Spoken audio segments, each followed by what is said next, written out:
నేను చేసిన ప్రోగ్రాం దగ్గర కడిగారు, అది ఓకే అయిపోయింది. దానికి జీర్ణించుకోలేకపోయాడంట ఇది లోకేష్. లోకల్గా ఉన్న లీడర్స్ ఇట్లా చేయటం ఏంటి అని ఇవాళ ఒక పెద్ద పేపరు నా గురించి రాశారు.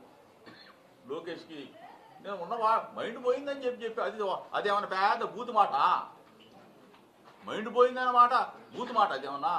దానికి ఈ లోకేష్ మొత్తం విజయవాడ సరౌండింగ్ అంతా కూడా బ్లేడ్ బ్యాచ్, గంజాయి బ్యాచ్, రౌడీలు, గూండాలు.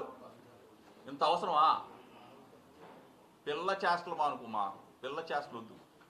దయచేసి చెప్తా ఉన్నా, లోకేష్కి చెప్తా ఉన్నా, పిచ్చి పిచ్చి వేషాలు ఇస్తే ఒక బలహీన వర్గాలకు సంబంధించిన జోగి రమేష్ మీద, జోగి రమేష్ కుటుంబం మీద, నా మీద దాడి చేయాలని చూస్తే నిన్ను మాత్రం పిచ్చి కుక్కను కొట్టినట్టు కొట్టిస్తాం, తరిమి తరిమి కొడతాం. ప్రజాక్షేత్రంలో ప్రజల సమక్షంలో కొట్టిస్తాం.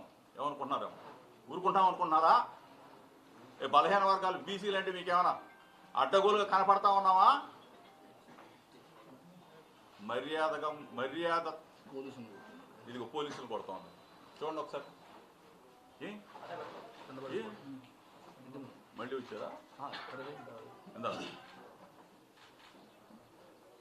ఎందుకు చేతగాని ముఖ్యమంత్రి, ఎందుకు ఫేక్ ముఖ్యమంత్రి, ఎందుకు చంద్రబాబు నాయుడు రాజీనామా చేసి దొబ్బేక?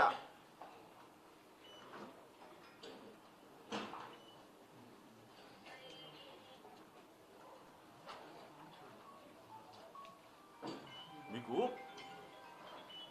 పరిపాలన చేత కాకపోతే నోరు మూసుకొని కూర్చోవాలి. మామేతాళ్ళండి రాక్షసానందం కాబట్టి.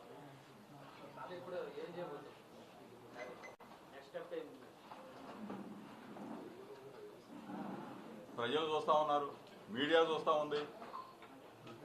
ప్రజాక్షేత్రంలో తప్పనిసరిగా బుద్ధి చెప్పక మానరు ప్రజలు. మా మీద దాడి చేయడానికి కారణం ఏంటి?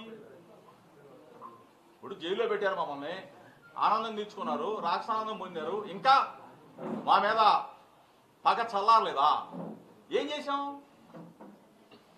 నిన్న కల్తీ లడ్డు విషయంలో గుళ్ళకెళ్ళి మేము పూజలు చేసి సిబిఐ ఇచ్చిన రిపోర్టే కదా, మేము కొత్తగా చెప్పామా? ఏమి లేదు కదా. అంటే అది మేము రాకూడదు, రోడ్ల మీదకి రాకూడదు, వైఎస్ఆర్ కాంగ్రెస్ పార్టీ జెండా పట్టుకోకూడదు, జగన్ అన్న జిందాబాద్ అనకూడదు అంటే మా గొంతు నొక్కేస్తారా?